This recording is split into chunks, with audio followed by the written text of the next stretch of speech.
What are you doing when you form a concept? Can you know and can you show that your ideas match reality and thus that you have actual knowledge, and can you have moral certainty about that actual knowledge? I'm Cody Leibold and welcome to the Objectivism Book Study. This is our 9th meeting. We are in Chapter 3 of Leonard Peikoff's book, Objectivism, the Philosophy of Ayn Rand. The reading this week was pages 81 to 85. The headings were Concept Formation as a Mathematical Process and Concepts of Consciousness as involving measurement-omission.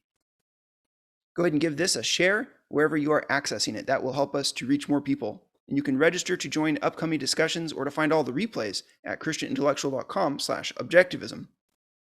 Ayn Rand was once asked how she arrived at her theory of concepts. And her answer to the question of how she forms concepts, and specifically how she identifies that two objects show similarity, is going to be helpful for us.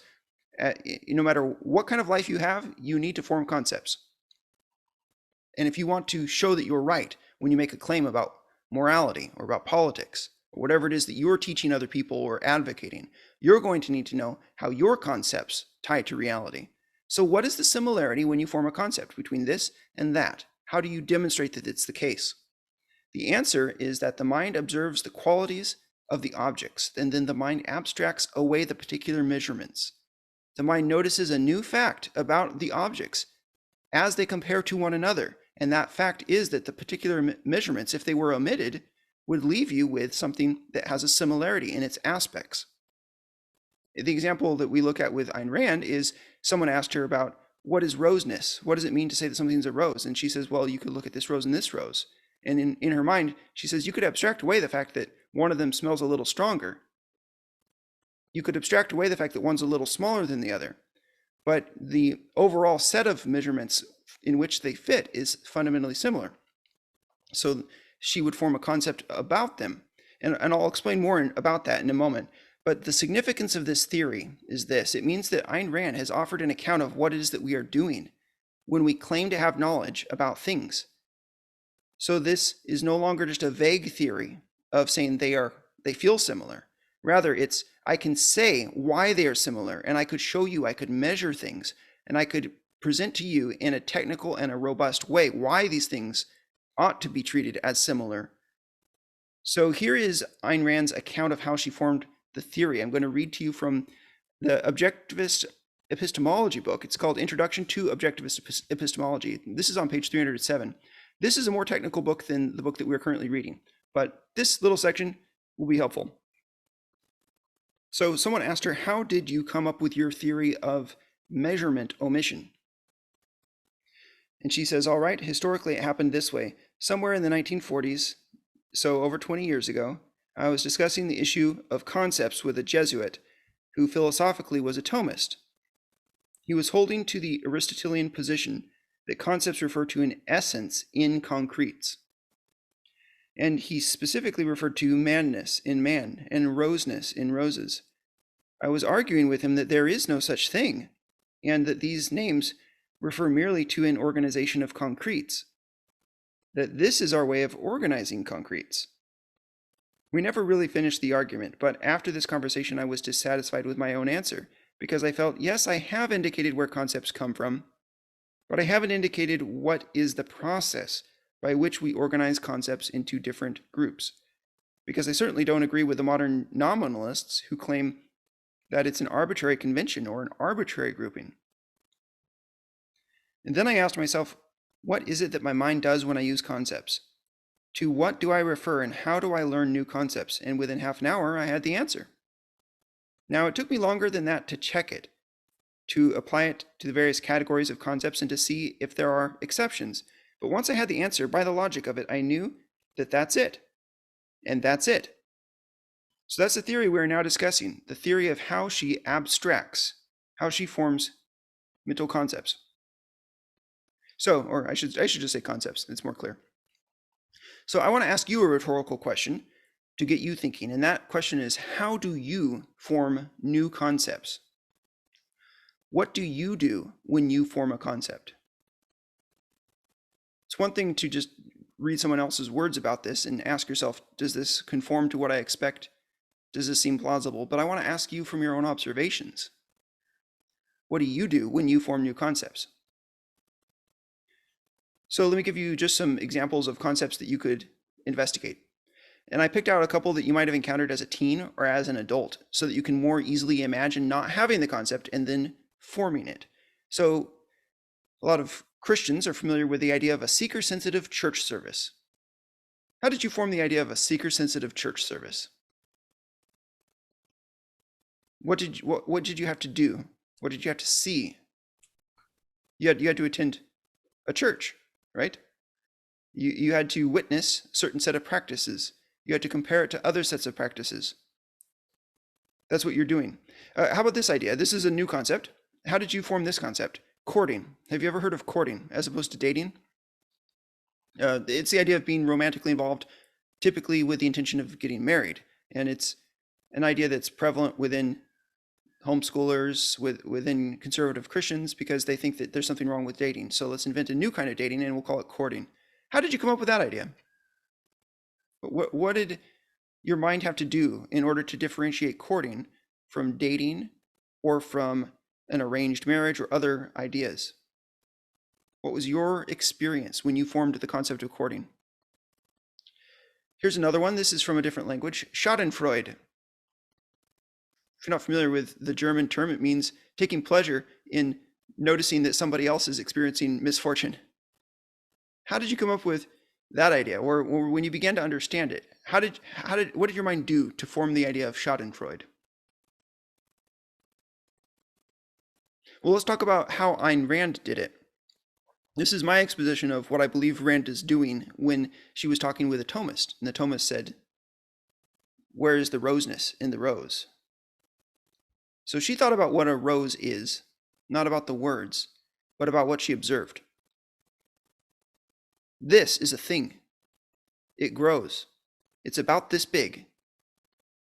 It grows on a bigger thing, on a plant, about this big. And it's like these other things that also do these things. It also grows. These other things grow too. It's like these other things. And we're going to refer to all of these things as being similar to each other in important ways. They all have parts that are soft and that are colorful. We can create a name for that. We'll call them petals. They are typically arranged in a circular pattern.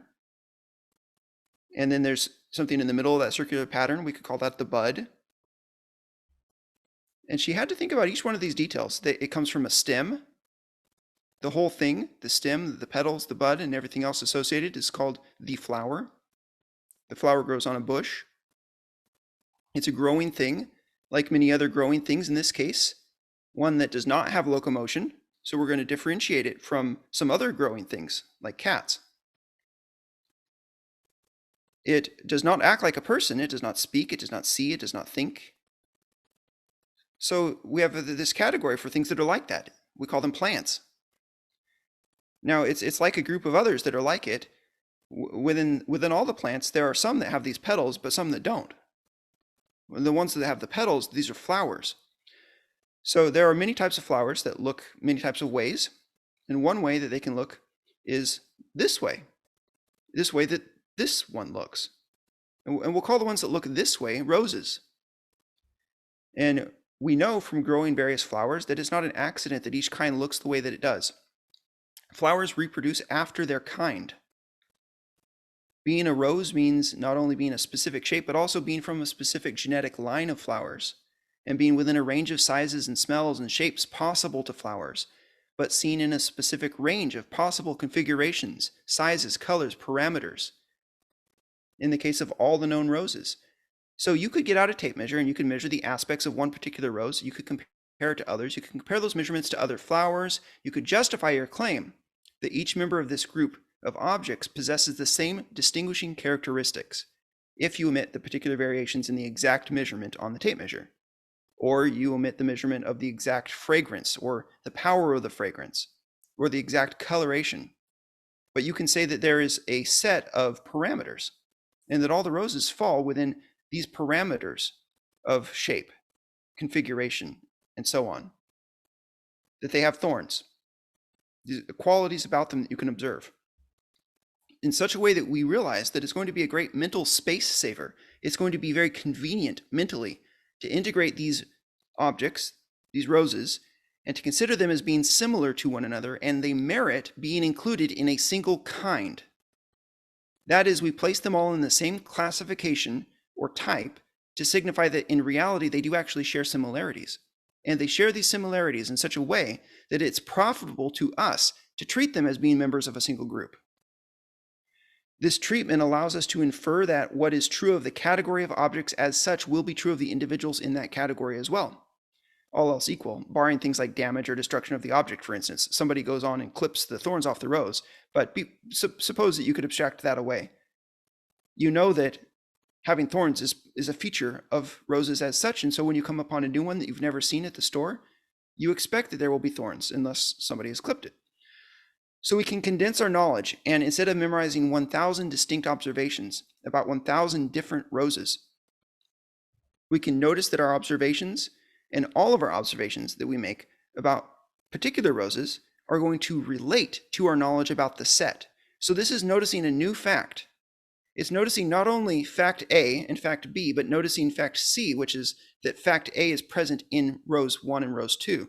In other words, what you're doing is noticing a new fact in this is that these objects all have similarities.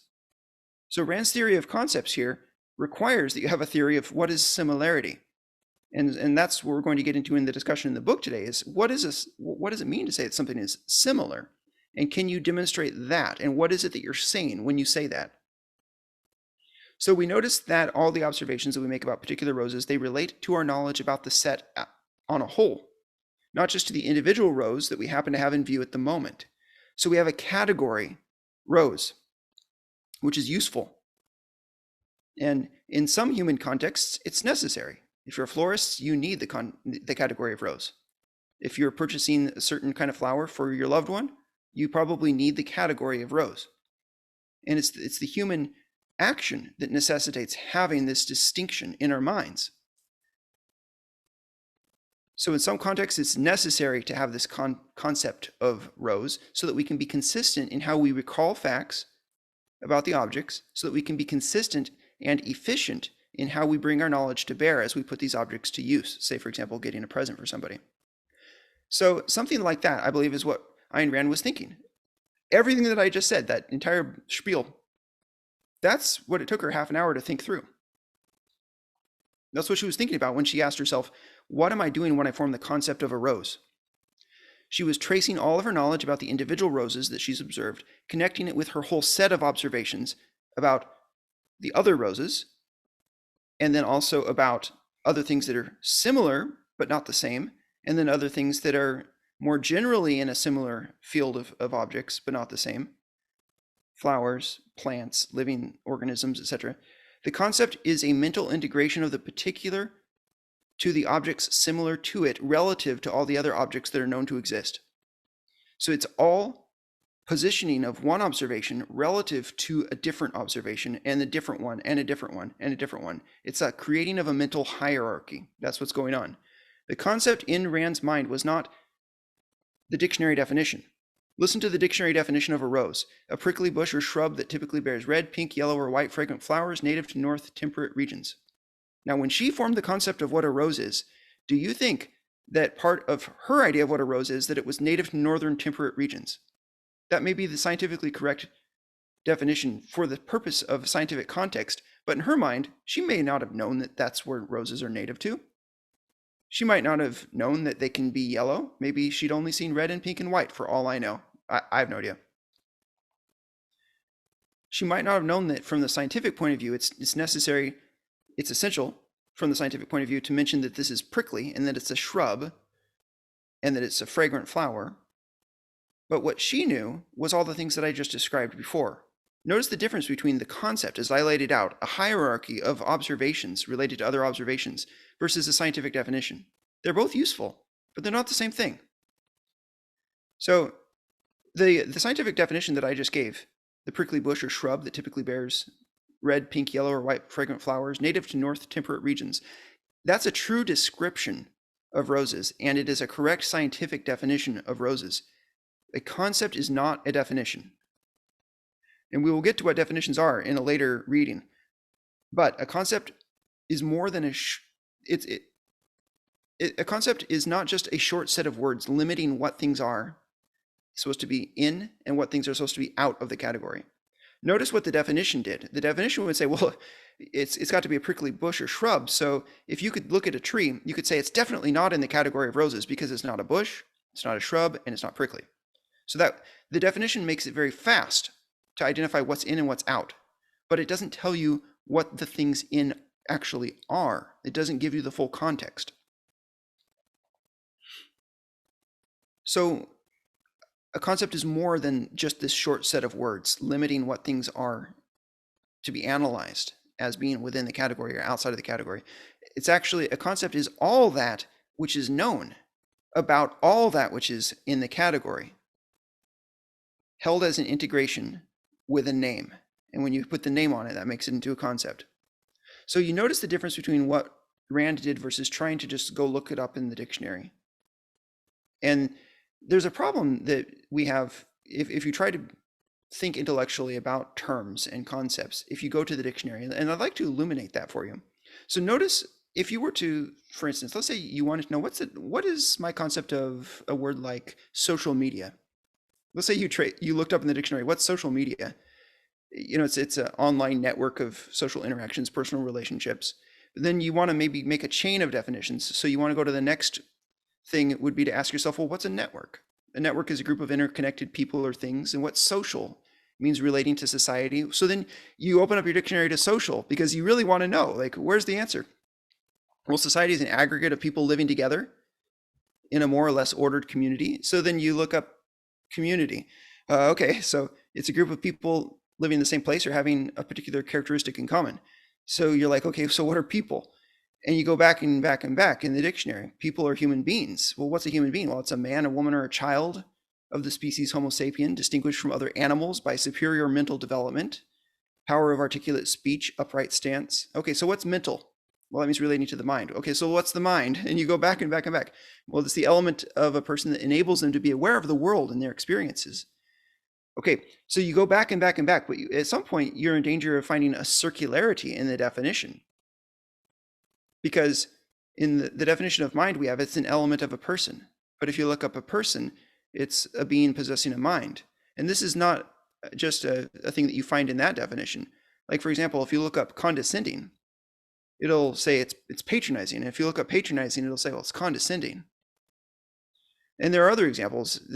An example from Merriam-Webster, hill and mountain. Well, a hill is a small mountain. Now you look up mountain, and it's a large hill. And so on like that. And there are many concepts like this that have to be defined in ways that are relative to one another. Why is that? Well, one reason is because you cannot have an uncle without having a nephew, and you can't have a nephew without having an uncle. They are defined in relation to one another. It's a relational concept. Same thing with mountains and hills. It's a relational way of looking at things. And the way that human thinking works is we do not simply define things by words. We define things by reference to the objects themselves. So it's not sufficient to just analyze the idea of mountain and say it's a big hill, and that's the definition, is bigness and hillness and bigger than regular hillness. That's not what a mountain is in your mind, but rather the idea of a mountain is something you've observed. And when you look at the definition is just the distinguisher that helps you know whether it falls on one side or the other of your categories in your hierarchy. Okay, so let's do one other example that's going to help clarify this and help clarify the fact that knowledge is relational. It all has to do with taking in things that you've observed and then relating them to one another. And this illustration is going to show why sometimes we must change our schemes depending on what we have observed. And then we observe new things and we change them again. So we all have this concept of a Martian. Imagine an alien from Mars, a sci-fi Martian. So we're talking not about like a little microbial life form that's discovered in an asteroid on Mars, but imagine a Martian that can walk and talk. So this is a sci-fi Martian. He's a being that lives on Mars. He's capable of human-like behavior, including traveling in space vehicles, walking, speaking. Now, typically you would imagine them living in a society, having some level of technology. So suppose that we were to try to conceptualize, what is this Martian? I propose this one because it's something that we don't have in the world. We have them in sci-fi movies and stuff, but if you were to try to form a concept of what the Martian is, what would be included in your concept of the Martian? You would have to include the fact that it's rational and that it's a creature of some kind, which is interesting because our definition of man currently is the rational creature, or the rational animal, if you like, just as long as you're willing to distinguish. We're not the same as other animals. So we would have to add to our definition now, because we'd have to say that human beings are the rational creatures that are native to the planet Earth, and that the Martians are the rational creatures native to the planet Mars. That would be sufficient as a definition. And the concept of Martian would include a lot more than that. Say the definition might include that they are the rational creatures native to Mars, but the concept would include what color are they, and how big are they, and what shape are they. And I use this as an illustration because you can imagine there could be Martians that are one shape or another shape. Do they have 6 legs? The definition doesn't need to say, but the concept would include that information. And our concepts and the way we define our concepts, let me restart that sentence. Our definitions would probably have to change if Martians came to Earth, because at some point we would have to redefine human beings as those rational creatures native to Earth.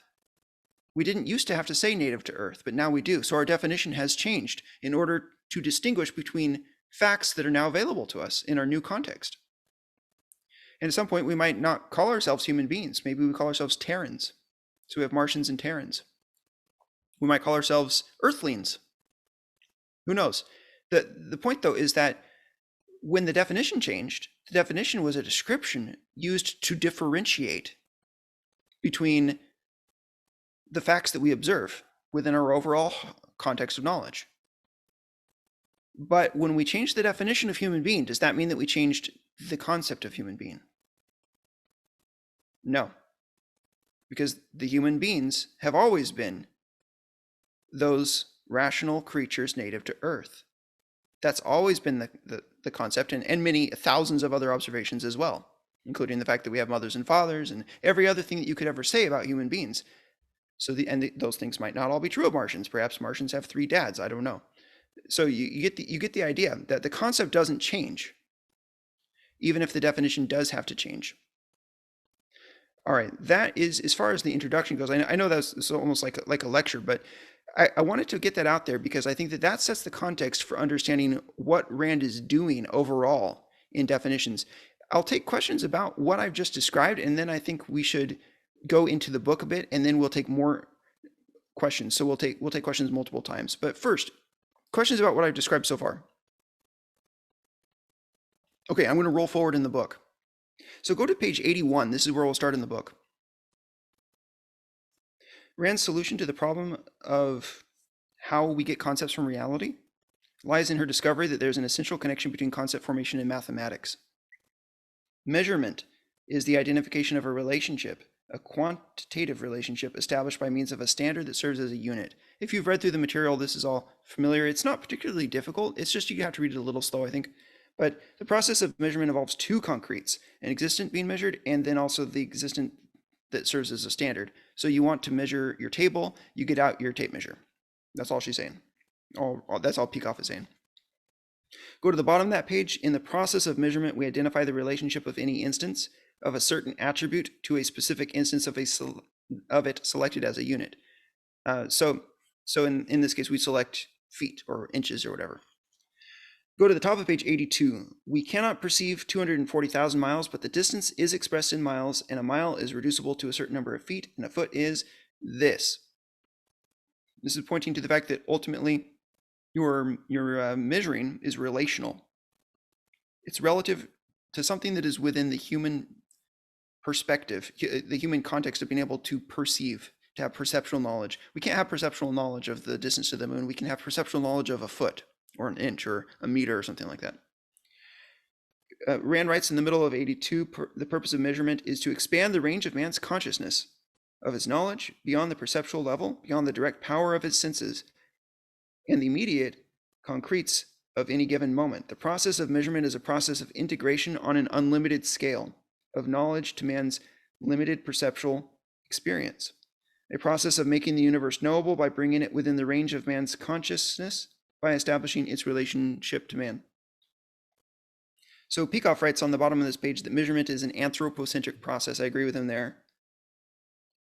And he writes, this brings us to Ayn Rand's momentous discovery, the connection between measurement and conceptualization. They have the same essential purpose and follow the same essential method. That is that in both cases, man identifies relationships among concretes. In both cases, he takes perceived concretes as the base, to which he relates everything else, including innumerable existence outside of his ability to perceive. In the case of the roses, I've not perceived every one of the million roses that have ever grown, but I'm able to say things about all of them, and that's powerful. So in both cases, the result is to bring the whole universe within the range of human knowledge, Peikoff writes.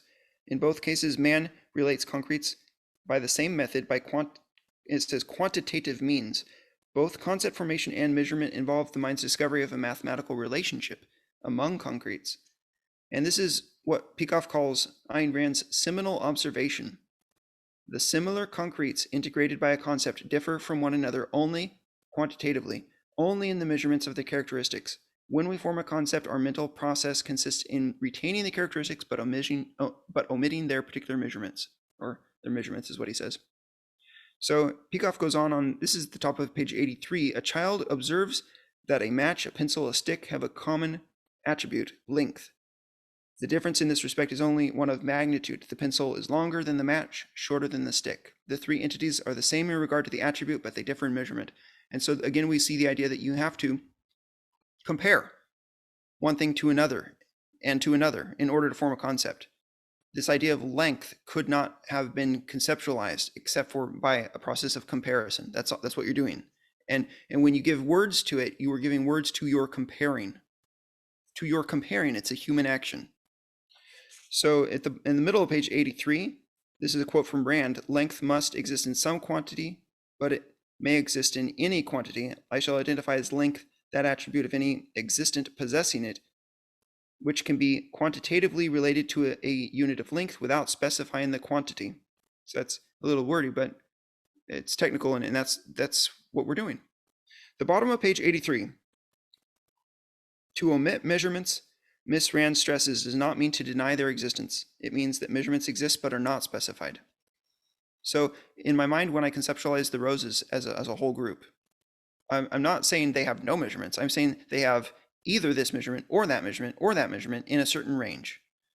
So I'm actually including the measurements. You could say measurement-omission is measurement inclusion. It's just a perspective on measurements. The principle is the relevant measurements must exist in some quantity, but may exist in any quantity, within a range, of course.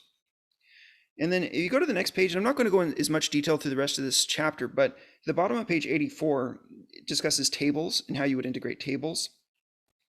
It's a policy, Peikoff writes.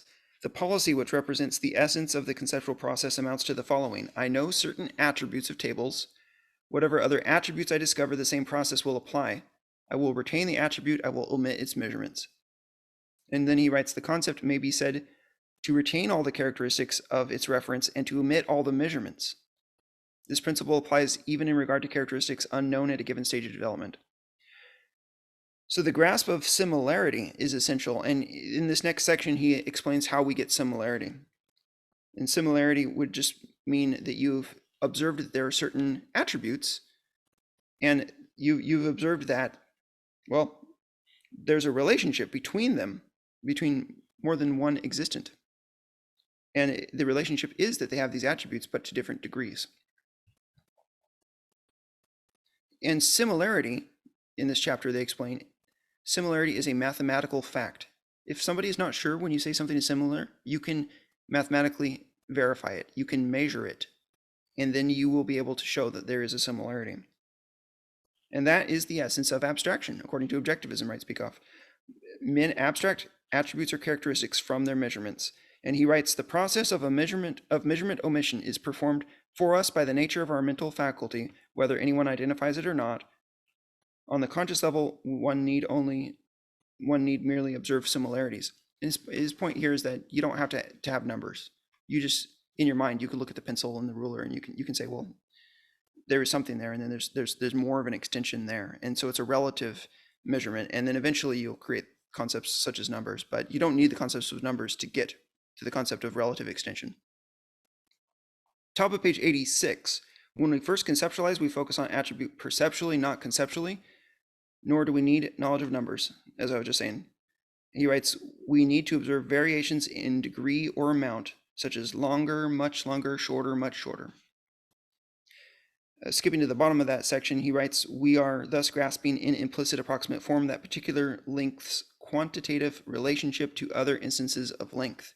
Go to the middle of page 87, and he points out that this differentiation cannot be performed arbitrarily. One can form a concept by distinguishing tables from chairs, but not by distinguishing tables from red objects. And so this is where Rand's theory of concepts differentiates itself from nominalism, is we say that there is a reason why it has to be this organization and not that organization. There are other ways that this is differentiating itself from Thomism. In the middle of 87, they're talking about the relationships required for concept formation are established quantitatively by means of implicit measurements. There is no unit of measurement common to the table-shaped objects or to red objects. So that's a problem. They're incommensurable. And so that is how we explain this issue of, is reality being brought in here as we form concepts? Yes, because you have to make sure that they're commensurable characteristics, and that is known by observation. And then there's a section here that mentions the idea of a CCD, a conceptual common denominator, and you can read ITOE, Introduction to Objectivist Epistemology, for more details on that. We don't need to go into that into this course, only to say that if you're not sure that there really is a way to objectively show by measurement that your concepts are correct, ITOE is the place to find it. That's not the province of this discussion, but if you want to get into the weeds, you can, and it's compelling. It's really interesting stuff. So go to the next page, page 88. Ayn Rand's formal definition of concept, he writes, condenses into a sentence every key idea discussed above. She says, a concept is a mental integration of two or more units possessing the same distinguishing characteristics with their particular measurements omitted.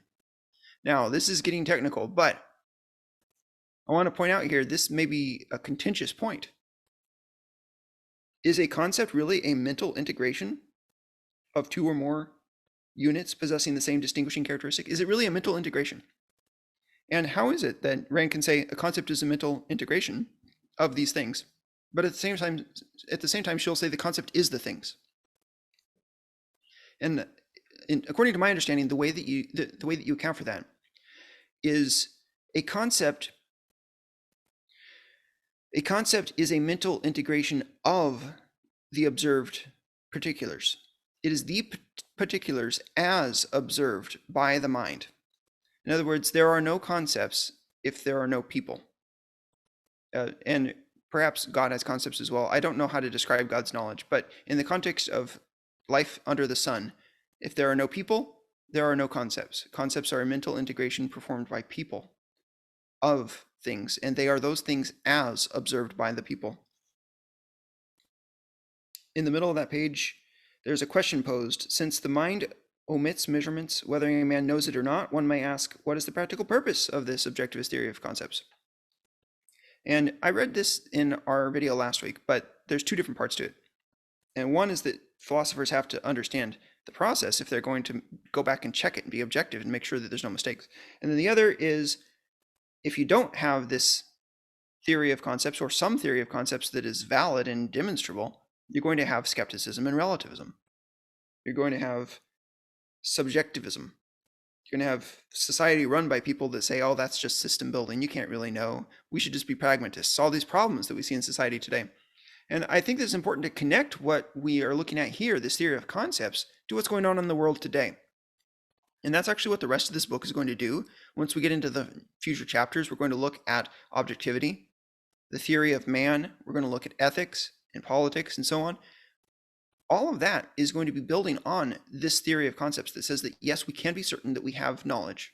We can be certain that we know that this is similar to that and that this is different from that. And it's in the light of that certainty that somebody who is a good ruler ought to be able to say this is wicked and deserves the death penalty. This is a war we should have. This is a war we shouldn't have. This is a policy of taxation that we should not have.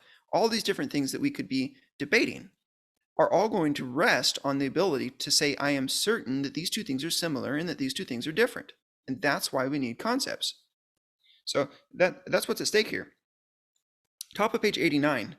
What the objectivist theory of concepts accomplishes practically is the defense of man's mind on the level of fundamentals, along with the philosophic disarmament of its worst enemies. The key to this historic achievement lies in Ayn Rand's demonstration that concepts are based on and do refer to the facts of reality. Concepts are reality-based. Rand writes, we can answer the question, to what precisely do we refer when we designate three persons as men? We refer to the fact that they are living beings who possess the same characteristic distinguishing them from all other living species, a rational faculty, though the specific measurements of their distinguishing characteristics qua men as well as all their other characteristics qua living beings are different. As living beings of a certain kind, they possess innumerable characteristics in common. The same shape, the same range of size, the same facial features, the same vital organs, the same fingerprints, etc. All these characteristics differ only in their measurements. There are big-nosed men, there are big-eared men, there are men with big foreheads, there are men with small foreheads, small noses, men with beards, men without beards. But they all have a certain set of possibilities, certain set of features that exist within a range. Taking into account normal situations, a man who got his eye poked out doesn't cease to be a man. But we're conceptualizing on normal situations, and we can omit, for the sake of the conceptualization, accidents. And that's the point, is that barring accidents, men do share certain features. The bottom of page 89, a concept is not a product of arbitrary choice, whether personal or social. It has a basis in reality. But the basis is not a supernatural entity transcending concretes or a secret ingredient lurking within them. Now, this is where she's taking a jab at Aristotle and at Thomas, because they would consider that there's a secret ingredient lurking within each individual. Madness is, to keep the same example, men. Madness is men, writes Peikoff. The real men who exist, past, present, and future. It is the men viewed from a certain perspective. A concept denotes facts as processed. Now, once this sinks in, it will unravel the whole mystery for you. A concept denotes facts as processed by a human method. The concept does not omit or alter any characteristics of its reference. It includes every fact about them, including the fact that they are commensurable. And when you make a concept, you're not just noticing that there's a rose here and that there's a rose here, but you're noticing that they are commensurable. And that is a new observation. It's a new thing that you're noticing. And when you notice that's valuable to you. And that's why it's worth naming. And that's why we form a concept. The bottom of page 89, the answer to the problem of universals lies in Ayn Rand's discovery of the relationship between universals and mathematics. And we go on here, there's a section, I won't read all of it, but I just want to point out that some people speak of universals. What are universals? But Greg Salmieri was very helpful, and he said, what we really ought to do is say, when we think universally, what are we doing? Because the particulars involved here are us thinking, conceptualizing. We think universally. That's what we are doing. And that's just the process that I've described. And so it can be confusing. It can be a fallacy of reification, treating something abstract as if it were a particular object. If you were to say, okay, so we're capable of thinking universally, so therefore there are such thing as universals, such thing in reality. Now, this is a debate that Jacob Brunton and I can have about, because he is more of a Thomist realist than I am, and I'm not sure exactly where he falls on that issue. But I would agree with Rand 100% here, that the idea of universals existing in reality outside the human mind, that commits the fallacy of reification. Any comments on that before we move forward? Jacob, you're invited to come on if you want to. I can agree with basically everything in this chapter. And I think a realist can. I think the frustrating part from the realist perspective is that Rand and or Peikoff here are sort of claiming that they have refuted realism, when really they're just talking about epistemology. They're not talking about the metaphysical issue that realism is addressing. So the everything about concept formation and measurement-omission, all of that is epistemology. The issue on the debate between realism and nominalism is, do the similarities exist in reality between the particulars? Is there real similarities between myself as a man and you as a man? Does that similarity of manness exist in reality, or is it just an epistemological concept? That's the issue. How we epistemologically form the concept, which may or may not have a counterpart in metaphysical reality, is a separate and very good and important question, which they're covering in this chapter. But that's all epistemology. It's not metaphysics. The metaphysical question is, do the similarities exist in reality between the particulars? And that hasn't been refuted in this chapter. In fact, I would say it's been implicitly affirmed many times. It's almost as if Peikoff is affirming the realist position every time he talks about actual similarities or similarities that exist in reality, or when he says, this isn't arbitrary, it's based on our observations of similarities which exist. Every time the language of similarities existing is used, I would say it's implicitly affirming the realist or Thomist position in regard to the metaphysical issue. I think the problem just is that both sides, the Jesuit that Rand was talking to, and objectivists in reaction, have formed a package deal of realism with mysticism. Because I'm sure the Jesuit would have argued that, well, because of realism, because of the metaphysical issue, therefore some mystical form of epistemology follows. And it's almost like Rand and Peikoff accepted that package deal and rejected the realist position on metaphysics in order to reject the mystical position on epistemology.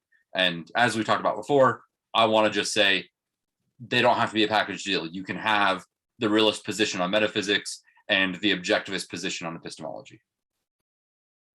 It sounds like the way you're framing it is that the realists believe that similarities exist in reality. And I would say the difference between the way you're framing it and the way I would frame it is, I would say that the particulars exist in reality and they exist similarly. In other words, I would refuse to say similarity exists in the same semantic sense as particulars exist. And I think you might agree with me there. What do you think? Do you agree with me that there is a different sense in which the similarities exist versus the way the particulars exist? Well, yes, in the same way that there's a difference in the way that consciousness exists and bodies exist. Like they're different forms of existence. And I'm not going to claim to be able to dissect what the differences in the forms of existence are between the particulars and the universals, if that's the language you want to use. But the fundamental is that that they do exist, that they are metaphysical realities, and it's a binary. It's either it's a metaphysical reality or it's not, and the particular form or the way that you want to describe the way in which it exists can vary, and I don't think that the realist has to take a position on that. It's an interesting question, right? Like there are different schools of realism, which Plato's school of realism would have said these similarities exist and they exist as ideal forms in heaven, right? Or there's the Aristotelian school of realism, which says these similarities exist and they exist as essences residing inside each particular. Or there's the Augustinian view, which would say these similarities exist and they exist in the mind of God. That one's probably the one that I would lean toward. I haven't done a whole lot of independent, analysis of the subject, but my point is, it doesn't matter which form of or sense of existence you want to affirm. The essential issue is, do you affirm that the similarities exist in reality, metaphysically, yes or no? And if the answer is yes, then that's realism. And you can say, well, I ascribe to a different school of realism than Plato or Aristotle, or maybe even than Augustine. Maybe you can say I ascribe to an agnostic school of realism, where I affirm that the similarities exist, but I make no claims about the sense or the form in which they exist. Contrary to what Aristotle, Plato, and Augustine did. You could say that, but that there's still the distinction between realism, which affirms that they exist metaphysically, and non-realism or nominalism, which denies that they exist metaphysically. I think I agree, or mostly agree, with what you said there. The one issue that I might raise is you spoke of whether or not these similarities exist in reality, and I think there may be a question of what exactly is meant by existing in reality, and what does it mean to be real. And I think that could be the issue, is to say that something is real. Like, I just distinguish between the sense that a particular is real versus the sense that a particular has characteristics, and those characteristics are accurately ascribed to that particular.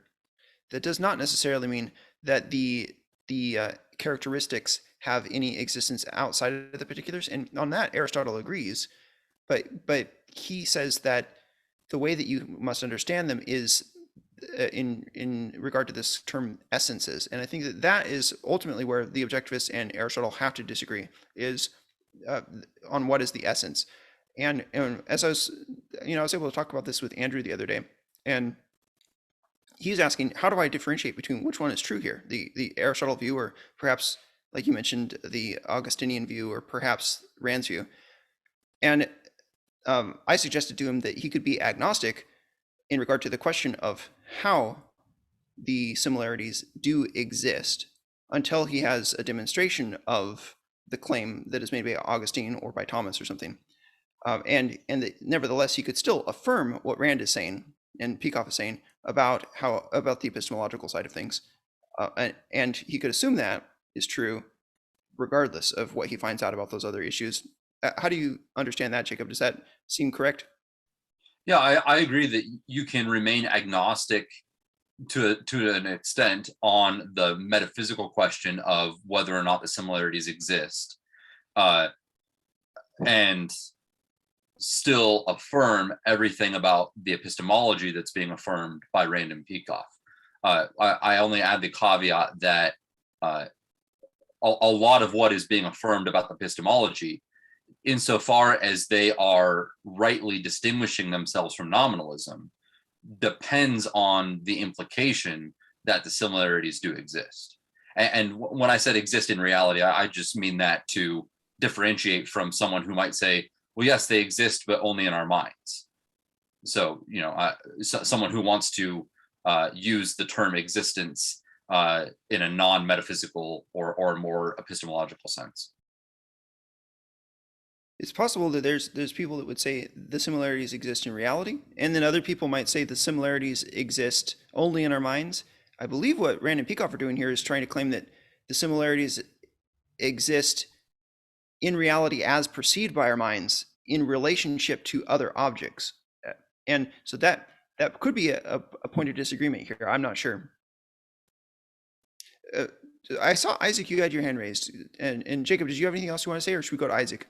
No, go ahead and go to Isaac. That's fine. Yeah, I just wanted to construct it, and put it out there, see what you guys think. The way this discussion is interesting to me, and I think the idea of how things exist in reality kind of hits the whatever.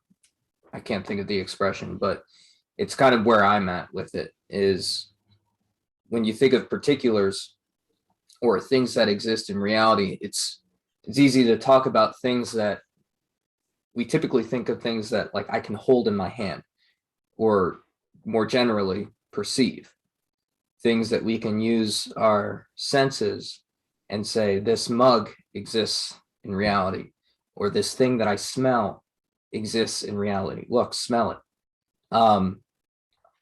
But it's hard to talk about other things that, like, this idea of similarities existing in reality, because they're not physical particulars themselves.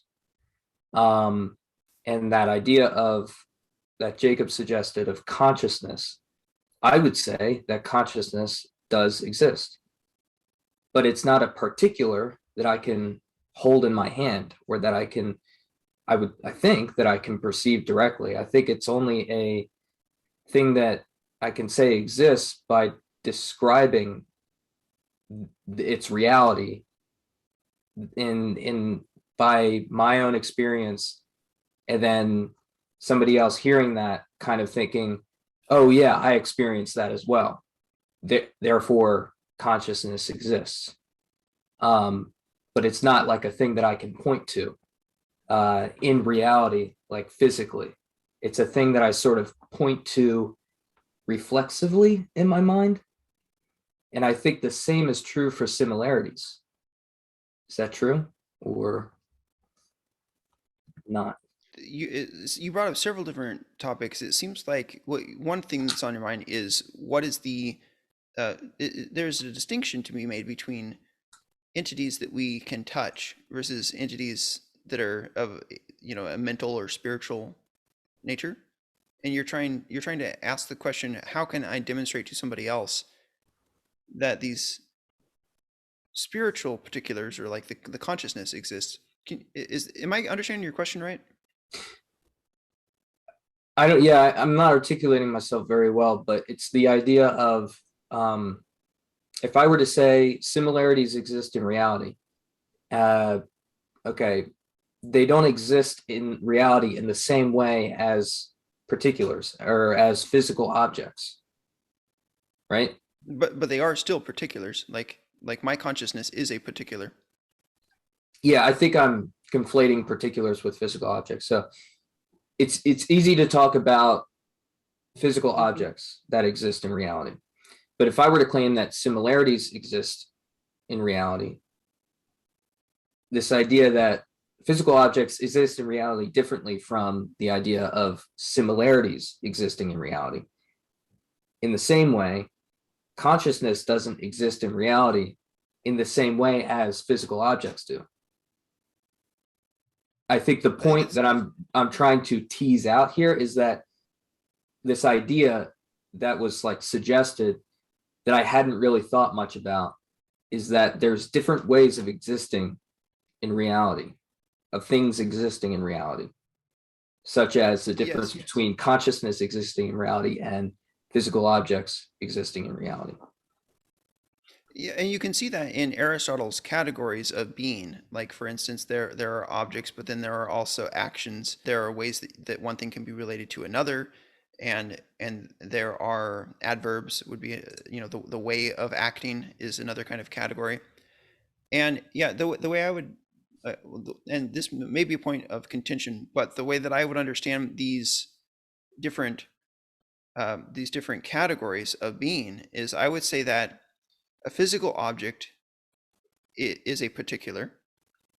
Consciousness, or a soul or spiritual being, is a particular, whereas an action is not a particular. An action should never be called a particular. And I think the distinction that I want to make strong and make sure that everybody observes is between those things that are particulars and those that are not.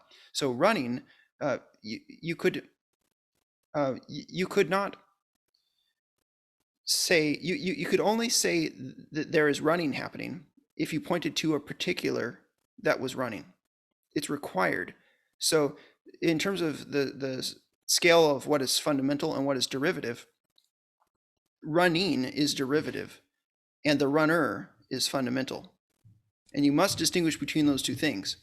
And if you're able to do that, then you can say that the running is an aspect of the runner, and then you could say that the runner is a particular, the running is an idea or an aspect, and in our minds, it's something that comes into it's a category that we have describing something that the runner does. It's a category. It's legitimate. It's not ever a particular. I don't know. I don't know if that's clarifying. No, I think, I don't know if this is where you were going, but this is where my mind went when you were saying that. It sounds to me like you would want to say that similarities is more like an action. It's a derivative of human thinking. Like how we think, like, so, like you said before, if you removed all the human beings in existence, concepts wouldn't be a thing. Well, running is not a derivative of human thinking, because if there were no human beings, there could be rabbits running. Yeah. Just in the same way, similarity is, I mean, you could say that it is a human perspective on the things, but there is an aspect in, just like a rabbit can run without a human being ever watching it. You can say that this rabbit and that rabbit, they share, if someone were to measure them, they would share similar characteristics as we described in this chapter. It's just the similarity is a statement about the human perspective. That's my way of understanding it. That doesn't mean that when we end up ascribing similarity that we're not describing reality. It's just that this is human perspective on reality. Right. Well, any other comments before I move forward? Okay, so I think this section is illuminating on page 90 to the topic that we've been discussing, which is, this is from Rand, conceptual awareness is the algebra of cognition. So like in reality, there are only, for example, a basket of apples. But you could count them, and then you could say that there's 2 apples, or that there's 10, but two-ness is not a thing. 10-ness is not a thing. Apples are things, but 2-ness is just a perspective on the apples. And likewise, if you were to use algebra, you would get into the question of, you could have, in an equation, you could have A stand for some number of apples, and some number of apples is not the same thing as 2, and 2 is not the same thing as apple. The relationship of concepts to their constituent particulars is the same as the relationship of algebraic symbols to numbers. In the equation 2a equals a plus a, any number may be substituted for the symbol a without affecting the truth of the equation, writes Rand. So for instance, 2 times 5 is 5 plus 5. 2 times 5 million is 5 million plus 5 million. Let those who attempt to invalidate concepts by declaring that they cannot find manness in men try to invalidate algebra by declaring that they cannot find the a-ness in 5 or in the 5 million. See, the a is a perspective on 5 or on 5 million. A is an idea in algebra that it could be 5, or it could be 5 million, or it could be other things. It's a perspective. At the bottom of page 90, what the window reveals, however, is not the barren constructs of rationalistic tradition, but man's method of extrapolating from observed data to the total of the universe. What the window of mathematics reveals is not the mechanics of deduction, but of induction, of generalizing. That's what's going on here. You can generalize relationships. You have the capacity as a human being to generalize relationships. Top of page 91, we talk about first level concepts, such as table or man. Starting from this base, conceptual formation proceeds in a process of abstracting from abstractions. So you can have furniture as an abstraction from the abstraction of table and chair and so on. And then similar, you could compare like cat, dog, horse.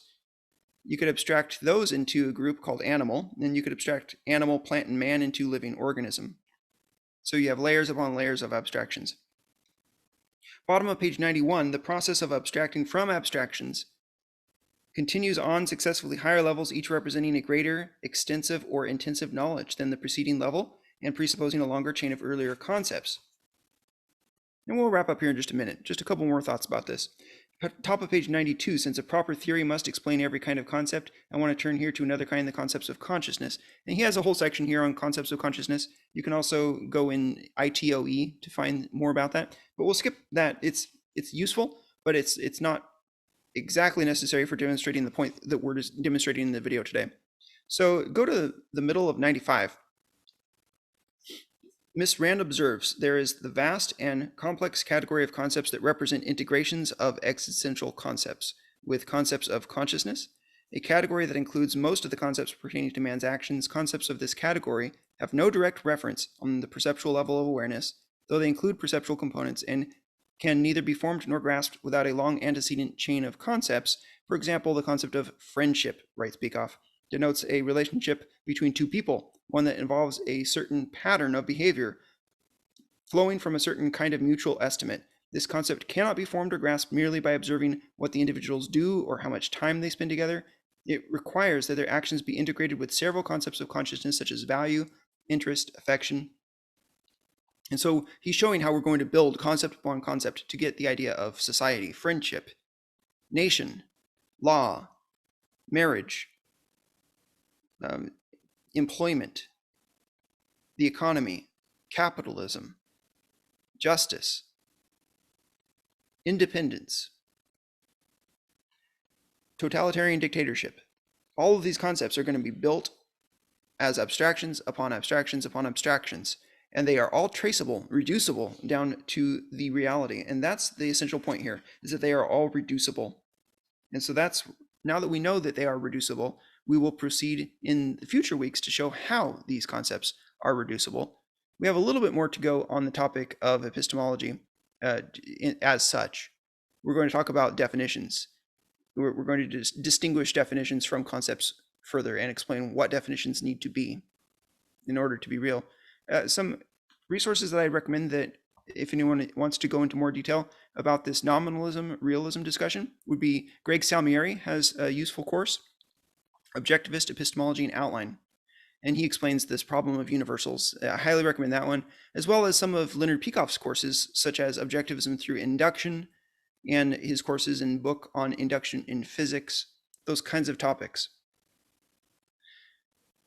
So that gets us through the discussion for today. And I want to say thank you everybody for watching. It is a pleasure to have these discussions. You guys mean the world to me, that you're able to follow along with these and make it the kind of thing where I have a context of who I can be speaking to. And I love that. So if you would like to join this, these series of discussions are going to continue. It's 34 weeks total, going all the way through the month of August 2022. Anyone that wants to join, you're welcome to join. You just go to christianintellectual.com/objectivism. Please give this video a like and a share. And if you want to punch postmodernism in the nose, then join us, because that's what we're learning how to do right here. Thank you for listening this week, and God bless.